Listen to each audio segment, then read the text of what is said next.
આદિવાસી સમાજની આશ્રિત અને આશરે 300 જેટલી માતા પિતા વિનાની દીકરીઓને આશ્રય આપવાની સેવાની શરૂઆત કરવામાં આવી છે.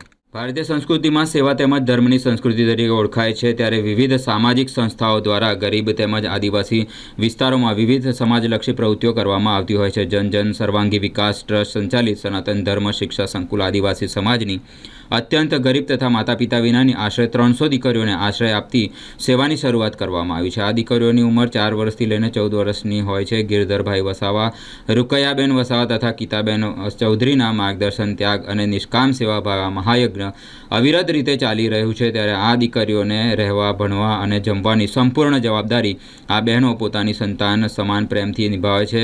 વર્ષ 2009થી આ બંને બહેનોએ પોતાના વ્યક્તિગત અને સાંસારિક જીવનનો ત્યાગ કરીને 300 દીકરીઓ માટે પાલક માતા પિતા બની જીવન અર્પણ કર્યું છે. ઘણી વખત પરિસ્થિતિ એવી બની જાય છે કે ભોજન માટે પૂરતું સાધન પણ નહીં હોય, ત્યારે આ બહેનો આજુબાજુના ગામડાઓમાં ભિક્ષા માગીને પણ દીકરીઓના પેટ ભરવાનું પવિત્ર કામ કરે છે. આ બહેનો માત્ર સંચાલક નથી, પરંતુ સાચા અર્થમાં 300 દીકરીઓની માતા પિતા છે. તેમનો ત્યાગ, સમર્પણ અને બલિદાન અદ્વિતીય છે, પરંપરા અને પ્રેરણાદાયક છે. વડોદરા શહેરના વાઘોડિયા રોડ સ્થિત આવેલી સંજીવની હોસ્પિટલ દ્વારા પણ આ ગરીબ આદિવાસી દીકરીઓને વિવિધ સેવાકીય પ્રવૃત્તિઓનો લાભ મળી રહે તે હેતુસર અનેક ઘણી પ્રવૃત્તિઓ કરવામાં આવી રહી છે.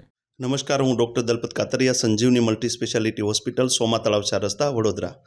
આજરોજ નર્મદા જિલ્લાના સાગબારા તાલુકામાં આવેલ કોડબા ગામ કે જ્યાં જન જતન સર્વાંગી વિકાસ ચેરિટેબલ ટ્રસ્ટ સંચાલિત સનાતન ધર્મ કન્યા શિક્ષા સંકુલ ચાલે છે, જેની અંદર 300 આસપાસ દીકરીઓ નિઃશુલ્ક ભણે છે, રહે છે અને અભ્યાસ કરે છે. તો આ દીકરીઓ માટે આ એક ટ્રસ્ટ સંચાલિત શાળા છે.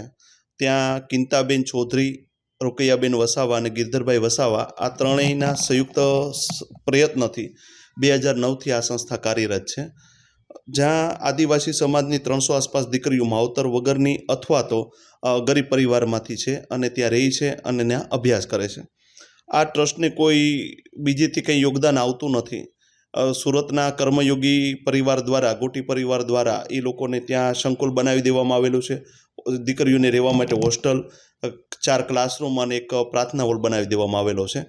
પરંતુ અમારે ત્યાં થોડાક સમય પહેલાં અચાનક જવાનું થયું અને જોયું, એટલે આ દીકરીઓ માટે જમવાની વ્યવસ્થામાં સવારે ખાલી નાસ્તો સામાન્ય, બપોરે દાળ ભાત અને સાંજે એક ટાઈમ એને શાક અને રોટલી મળતું. એટલે આ જોયું એટલે એની સાથે વાતચીત કરી, આ ત્રણેય બે બહેનો અને મેં ભાઈ સાથે. તો એ જણાવ્યું કે સર, અમારી પાસે લિમિટેડ માત્રામાં યોગદાન છે, એના કારણે અમે આ દીકરીઓને આ રીતે અમે આપીએ છીએ. પરંતુ કોઈ એવા દાતા હોય તો અમે ચોક્કસપણે અમે સારું આપવા માટે પ્રયત્ન કરીએ છીએ. એટલે હું એક વડોદરાવાસીઓને એક આહ્વાન કરવા માગું છું કે આપણે 14 જાન્યુઆરી એટલે કે મકર સંક્રાંતિ દિનને દાન પુણ્ય તરીકે આપણે ઉજવતા હોઈએ છીએ.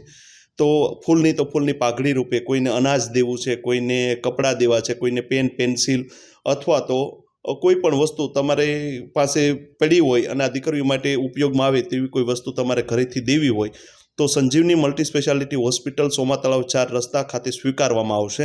અને અમે આ દીકરીઓને 15 જાન્યુઆરી આ દરેક વસ્તુ તમારા તરફથી આપવામાં આવેલી દરેક વસ્તુ અમે દીકરીઓ માટે પહોંચાડી દઈશું. એની માટે આજરોજ સંજીવની મલ્ટી સ્પેશિયાલિટી હોસ્પિટલ ખાતે પ્રેસ કોન્ફરન્સનું આયોજન કર્યું હતું. સાથે સાથે આપ સર્વ મિત્રોને એક નમ્ર અપીલ છે કે આપણે બધા જ લોકો આપણો જન્મદિવસ અથવા મેરેજ એનિવર્સરી, મમ્મી પપ્પાની પુણ્યતિથિ અથવા તો કોઈ પ્રસંગોની ઉજવણી કરતા હોય તો થોડોક ખર્ચ આ દીકરીઓ માટે અથવા તો આ બધા પ્રસંગો છે આ દીકરીઓ સાથે ઉજવવામાં આવે તો એને એક ટાઈમનું જમવાનું મળી રહે છે અને આવનારા ભારતનું સારું ભવિષ્ય છે. તો આ દીકરીઓને જેમ બને એમ આપણે મદદરૂપ થાય એવી સૌ મિત્રો સાથે અને સૌ વડોદરાવાસીઓ પાસે અપીલ છે. સાથે આ 3 વર્ષથી લઈને 14 વર્ષની દીકરીઓ ત્યાં અભ્યાસ કરે છે. ખૂબ આર્થિક ગરીબ પરિસ્થિતિમાંથી અથવા તો માવતર વગરની દીકરીઓ છે, એટલે બની શકે એટલી વધારે મદદ કરો એવી નમ્ર અપીલ સાથે. અસ્તુ. જય હિન્દ, જય ભારત. આપનો પરિચય? મારું નામ ડૉક્ટર દલપત કાતરિયા, સંજીવની મલ્ટી સ્પેશિયાલિટી હોસ્પિટલ, સોમા તળાવ 4 રસ્તા, ડભોઈ રોડ, વડોદરા.